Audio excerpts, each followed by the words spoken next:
Je me demandais comment est-ce que vous avez travaillé toutes les deux avec cette pièce. Est-ce que vous aviez déjà fini d'écrire complètement la pièce une fois que vous l'avez lue ou est-ce que vous avez beaucoup échangé? Alors d'abord, moi et Tiana, on a beaucoup travaillé ensemble avant que j'ai commencé à écrire la pièce. Enfin, on traduisait ensemble déjà des études, des pièces de théâtre. Voilà, déjà, enfin, on savait déjà comment on travaille chacune. Et enfin, ça c'était quelque chose de nouveau parce que j'ai pas écrit des pièces de théâtre depuis longtemps. Et on s'est dit, voilà, enfin, c'était très logique comme choix que Tiana la traduise. Et ouais, on a travaillé. Bah, en fait, ouais, j'ai écrit la pièce, Tiana l'a lue. Et après, je sais pas comment c'était. Ouais, tu m'as donné des commentaires comme toujours. Moi, j'ai. Non, non, non, moi j'ai aussi corrigé parce que, ouais, Là, je c'est pense pas aussi, sur aussi celle-là, une t'avais conseillère pas... dramaturgique. Et ouais, après, on a travaillé sur la. Mais en fait, toi, peut-être tu peux. Alors, en fait, Yva avait fait ses études de dramaturgie, puis on s'est rencontrés sur les bancs de Paris 3, complètement par hasard, parce qu'elle avait un dictionnaire sur la table, comme elle venait d'arriver, mais elle avait commencé à apprendre le français bien avant, donc elle parlait déjà très bien, mais elle avait un petit dictionnaire de poche. Et je dis, regarde, je dis, mais t'es serbe, t'es croate, t'es quoi? Et elle me dit, mais je suis de Belgrade. Je dis, ah bon? Et donc c'est comme ça qu'on s'est rencontrés tout à fait par hasard. Et quand elle a travaillé dans des agences de marketing, elle a fait plein de choses très différentes. Et puis elle m'a dit, ah, tiens, j'ai écrit une pièce, il faut absolument que je fasse ma pièce de fin d'études, donc j'ai dû la faire, tiens, je te l'envoie. Et puis moi, j'ai tardé vachement à la lire parce que j'avais d'autres choses, et je me disais, bon, je la lirai quand j'aurai le temps. Et puis je me dis, ah, il faut que je lise la pièce d'Yvan. Et je lis la pièce et je me dis, c'est génial. J'adore, ça fait super longtemps que j'ai pas lu un truc que je trouvais aussi génial. Et j'ai dit, je vais lui proposer de la traduire si elle veut bien. Et puis, je l'ai aussi fait lire à d'autres personnes. Ils m'ont dit, mais c'est génial, il faut absolument la traduire. Et donc, c'est comme ça que ça s'est passé. En ce qui concerne la collaboration elle-même, c'était cette pièce-là, pardon que... Ouais, absolument. C'était le revival de Ivan le dramaturge, écrivaine de théâtre. Enfin, on l'a réussi à la récupérer après de maints passages en agence de marketing et autres.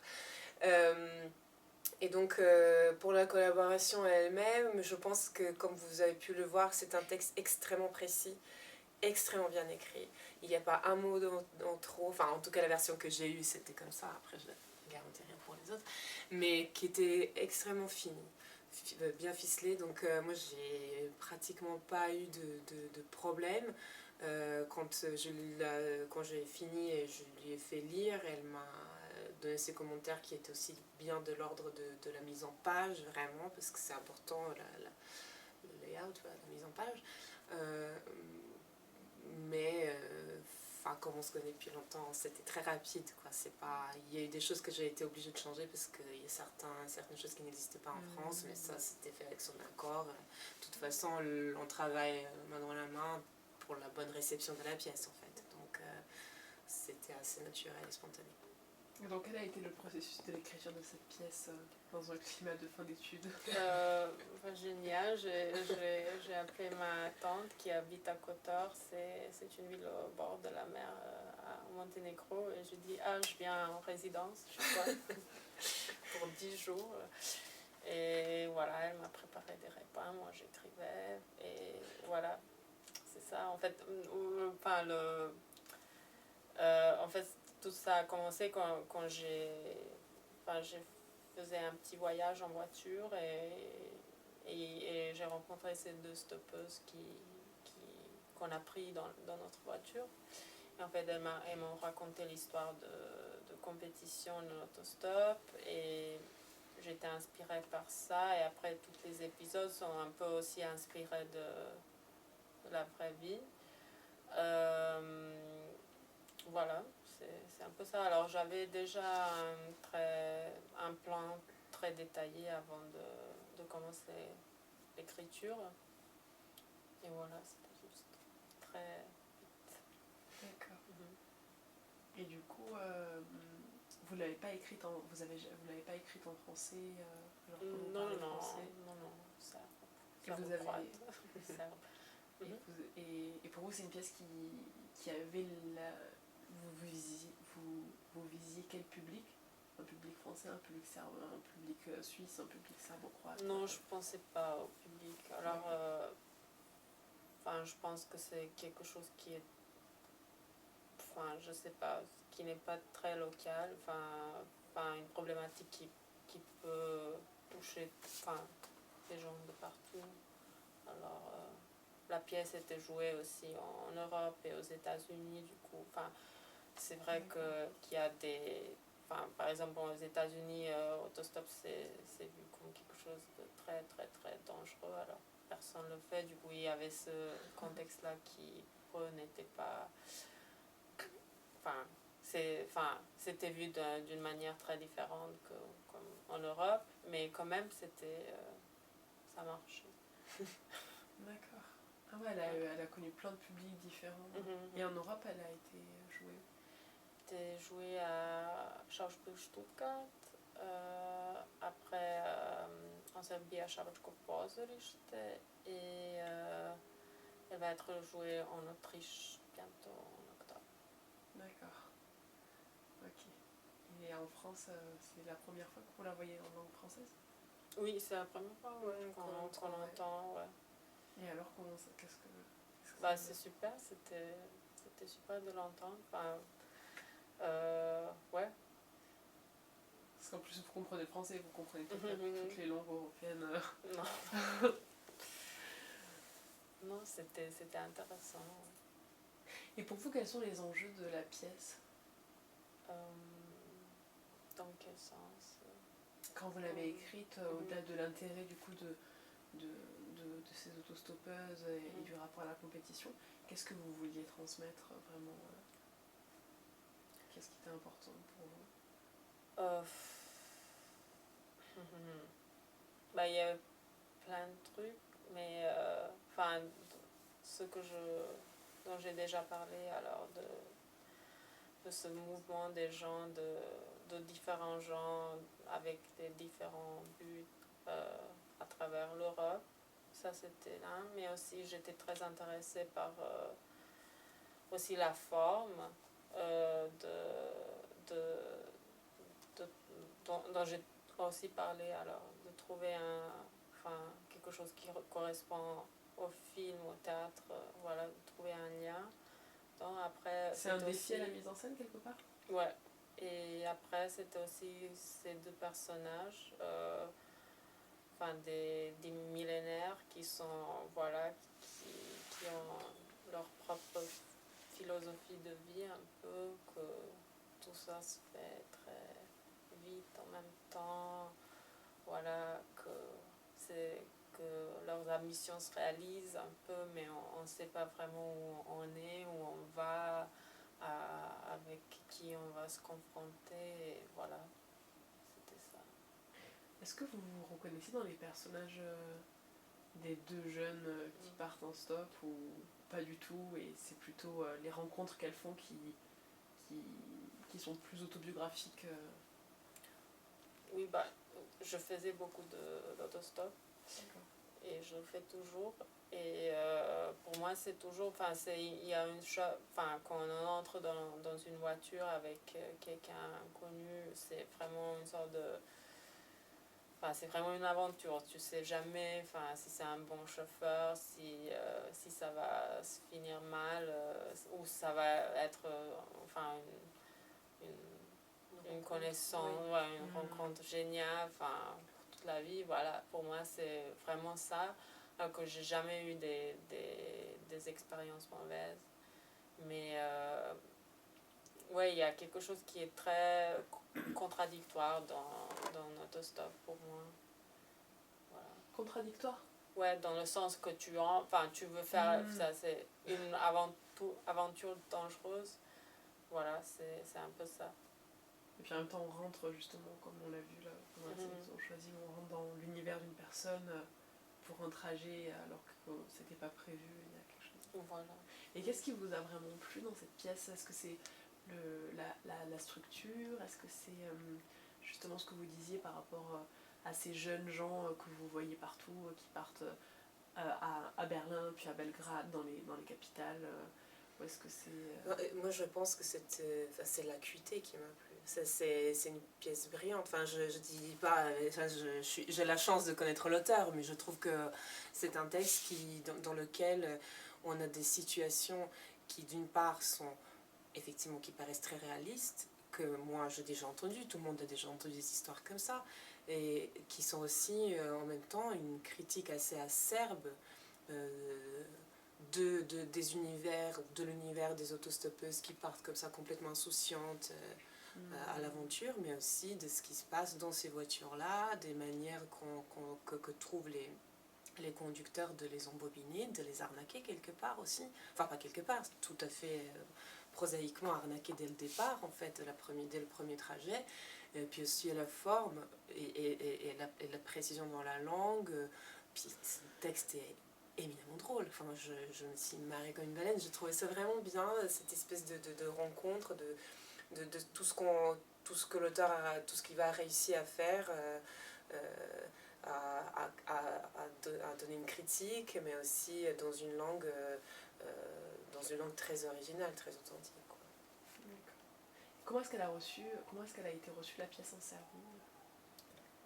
Je sais pas, j'ai vu que la première, alors je sais pas après quelles sont, enfin,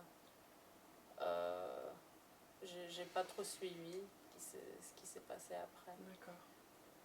Je savais pas si ça a été bien ou pas bien reçu. Bah, les critiques étaient bonnes, mais après je sais pas, parce que c'est pas joué à Belgrade en plus. Du coup, je sais pas, je sais pas vraiment. Il va être plus connu à l'étranger qu'en Serbie, en tout cas. C'est en Allemagne, c'est une... Ouais. D'accord. Et qu'est-ce qu'elles ont gagné à la fin, les protagonistes? Bonne question. Alors, dans la pièce, on a l'impression qu'ils ont rien gagné, que la compétition n'existe vraiment pas. Voilà. Mais je pense qu'elles ont gagné une expérience, elles ont gagné une nouvelle perspective sur la vie. Elles ont découvert un nouveau univers, une nouvelle côté de notre société qu'elles pensaient peut-être qui n'existait pas. Et voilà, je pense que c'est ça qu'avec ça elles vont rentrer chez elles. Je pense que aussi ce qui est intéressant, c'est... Enfin, on va pas faire de la psychologie des personnages, mais ce qui est intéressant, c'est le déplacement qu'elles ont subi, en fait. Elles ont littéralement été déplacées de leur univers dans lequel elles étaient protégées, pensant faire une aventure bien gentille, dans la réalité la plus brutale qui soit, mais qui ne concerne pas que la Serbie ou la Bulgarie ou les autres pays qui concernent toute l'Europe aujourd'hui avec les flux migratoires qu'on connaît. D'accord. Et vous parliez tout à l'heure du fait que c'est une langue très, très simple et qu'en français il fallait quand même rajouter plus de mots. Ah, oui. Et qu'il fallait pas tout lisser. Et je me demandais concrètement comment est-ce que vous aviez fait. Alors, en fait, dans le texte d'Iva, je disais plutôt qu'il y avait moins de choses très couleur locale, quoi. Il y en avait moins que dans le texte précédent qu'on a vu. Ce que je disais, c'est pas forcément rajouter des mots, c'est tout simplement parce que le serbe est une langue dans laquelle on n'a pas de répétition de lettres, donc du coup, en fait, tout simplement, ça fait des phrases plus longues ou une expression que vous ne pouvez pas traduire de telle ou telle façon, donc vous êtes obligé pour rester dans la langue. c'est toujours, franchement, il faut faire toujours du cas par cas. On peut pas dire, moi je suis un traducteur qui ne lise pas, ou moi je suis un traducteur qui je ne sais quoi. Si vous pensez que vous allez perdre votre lectorat ou votre public parce que vous n'avez pas le droit à la note de bas de page dans le théâtre, dans ce cas-là, vous reconstruisez toute la phrase. Et il va avec toute une partie sur un système qui existe en Serbie qui consiste à envoyer... c'est comme les votes pour l'Eurovision, par exemple, où vous envoyez des SMS. Et en Serbie, vous pouvez faire des dons d'argent avec ça. Et donc, le policier se retrouve dans une situation où sa femme est malade, donc ils mettent en place un système de donation d'argent par SMS. Ça n'existe pas en France. Ils ne vont rien comprendre. Là, ça, c'est pas... le public va pas se dire, non, mais c'est une pièce serbe, laisse tomber, c'est pas grave. Non, donc ça, je sais pas, on l'a changé, je sais plus sur ce qu'on a fait, je me rappelle plus exactement ce qu'on a fait. Mais il faut vraiment voir qu'est-ce que vous pouvez vous permettre, en fait. Jusqu'où vous pouvez être fidèle. Et donc la difficulté, même si dans son texte il n'y avait pas beaucoup de couleurs locales, Oui. dans ce texte-là, qu'est-ce que ça a été vraiment au niveau de la traduction du coup? J'ai pas vraiment compris la question. Si jamais il n'y avait pas toutes ces couleurs locales qui étaient compliquées, par exemple le texte de Leïla, par exemple, très spécifiquement par rapport à ce texte, sur quoi est-ce que ça a été un peu compliqué En fait, ça n'a pas forcément été compliqué, mais disons que je m'efforçais vraiment, c'est quelque chose qui vous reste pendant que vous travaillez. Vous dites, bon, il faut vraiment pas que je perde le rythme, il faut vraiment que ça soit rapide quand je le relis, que je puisse vraiment ne pas m'arrêter. C'est plus des choses comme ça. Donc c'est vraiment un texte, là, pour le coup, je pense qu'il est vraiment intéressant de lire en traduisant, et à haute voix, je veux dire. Pour pouvoir trouver le rythme qui est quand même très très rapide, très soutenu. C'était difficile, mais comme chaque texte est difficile, il n'y a pas de... c'était une... Oui. Et juste une dernière question. Il n'y a pas beaucoup didascalie, mais je trouve qu'il y a des indications de jeu très claires, et c'est d'ailleurs ce qui ressortait, et ça a été très joué pour une lecture. Et je me demandais si vous, quand vous avez écrit cette pièce, vous pensiez à la mise en scène. Est-ce que vous voyez des images très claires, des situations de jeu, des intonations, des choses comme ça? Oui, enfin, quand on parle des intonations, oui, je voyais comment les comédiennes, en tout cas les deux personnages, enfin, quand je le relis maintenant, je sais, enfin, j'ai ma propre vision comment ça doit être joué. Mais quand excuse-moi, est-ce que tu peux répéter encore une fois?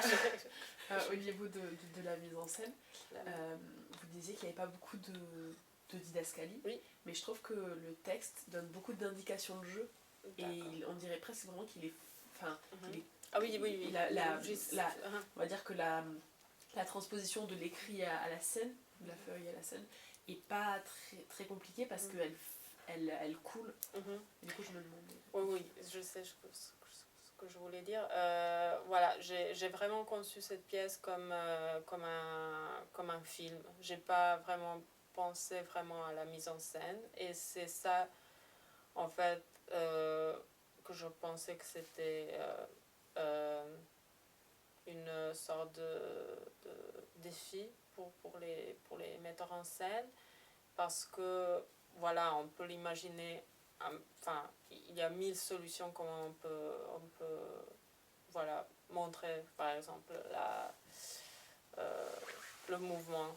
Enfin, et c'est ça qui est pour moi intéressant, enfin, d'écrire de cette façon, de vraiment pas faire... Enfin, c'est une sorte de... Ouais, on écrit du théâtre, et il faut que ça soit... qu'on pense de la scène, de tout ça. Je pense plus que c'est si important qu'on peut, voilà, imaginer des autres modes de... Comment est-ce qu'il peut y avoir un mouvement dans un espace clos et qui regroupe les gens dans un espace, dans un moment présent. Et par exemple, la mise en scène en Allemagne était très intéressante à ce niveau-là, parce qu'ils ont eu une scène tournante, plateau tournant. Et voilà, c'est comme ça qu'il bougeait tout le temps. Alors c'était pas évident qu'elle entrait dans les voitures. Il y avait aucune voiture, quoi que ce soit, mais ou je sais pas, route, ou voilà, des signes voilà, d'autoroute, mais pour moi, c'était super intéressant, par exemple. Mais si je peux juste rajouter, c'est bon, Iva est scénariste aussi, et je pense qu'on sait tous à quoi ressemble un scénario. C'est pas du tout ça. Ce texte-là est complètement théâtral. La langue est absolument théâtrale. On n'imagine pas du tout ce texte au cinéma. Enfin, moi, en tout cas, j'arrive pas du tout à l'imaginer. Parce qu'il y a un traitement sur la langue qui dépasse ce qu'on s'attend à voir au cinéma, qui est quand même une forme de réalisme, de naturalisme, ce que vous voulez. Mais du coup, si le mouvement est inhérent au dialogue qu'on voit au texte, tout simplement, est-ce que c'est la peine de le représenter? Est-ce que c'est la peine de faire d'employer des gros moyens? Comme ce qu'elle disait, je pense qu'une lecture est parfois... enfin, moi, en tout cas, ça me suffit pour imaginer les trajets. Merci beaucoup. Par rapport à l'autre texte et à ce texte, comment est-ce que vous vous positionnez en tant que traductrice au niveau des difficultés, au niveau du temps que ça vous a pris, au niveau de votre processus de traduction, avec ces deux textes très différents? Ils sont très différents, ça ne m'a pas demandé le même temps, et je suis quelqu'un qui, enfin, quand je travaille, je finis toujours par détester le texte sur lequel je travaille. J'ai traduit, je sais pas, peut-être une dizaine de textes de théâtre dans les deux langues, enfin en français et en serbe. Et à la fin, je peux plus le voir. Je me dis, mais c'est ça, on n'écrit pas comme ça, mais qu'est-ce que c'est que ça? Et c'est parce qu'on devient tellement, on a une connivence telle et du coup, en relisant ces textes hier et aujourd'hui, et en les entendant, j'ai eu le plaisir de les découvrir, parce que oui, en effet, ils sont différents, mais le processus de travail, vous ne pouvez pas traduire autrement. Vous traduisez, c'est tout. Après, ils ont leur spécificité qui demande un certain travail de recherche ou autre. Mais pareil, par exemple, il y avait des scènes dans le texte d'Iva que je ne comprenais pas. Alors bon, je ne voulais pas trop les demander dès le début, hein, quand même. Mais donc, je cherchais sur Internet pour essayer de comprendre qu'est-ce que c'est cette histoire de la grève. Je ne comprenais pas qui avait découpé quoi, enfin, quel doigt, quelle fiche, je ne comprenais rien. Donc, il y a toujours un travail. Mais ça, quoi que vous traduisiez, que ce soit une brochure une monographie, peu importe, vous devez faire. C'est pour ça que le traducteur, moi, je trouve, commence toujours par une analyse dramaturgique, quoi. Enfin, c'est évident. Il faut commencer par ça, il faut comprendre les logiques du texte, les logiques de la structure du texte. On a vu ça aujourd'hui aussi avec le premier texte qui a été lu. Ça a l'air d'être une sacrée machine, le truc les scènes qui se répondent. Mais vous imaginez, nous, quand on travaille à quatre mains, qu'est-ce que ça présuppose? Qu'on le lise 4 fois en entier, toutes les deux, qu'on en parle, qu'on trouve les mécaniques, les mouvements inhérents, etc. Puis ensuite, chacune fait son travail, et puis on met en commun et on retravaille encore une fois, parce qu'il ne faut pas qu'on se plante sur un mot, sur un truc. Ah mais non, mais ça, elle a dit au début du texte, tu te rappelles. Donc en fait, c'est un énorme travail, comme le travail d'écriture, mais c'est un très grand travail. Super, merci beaucoup.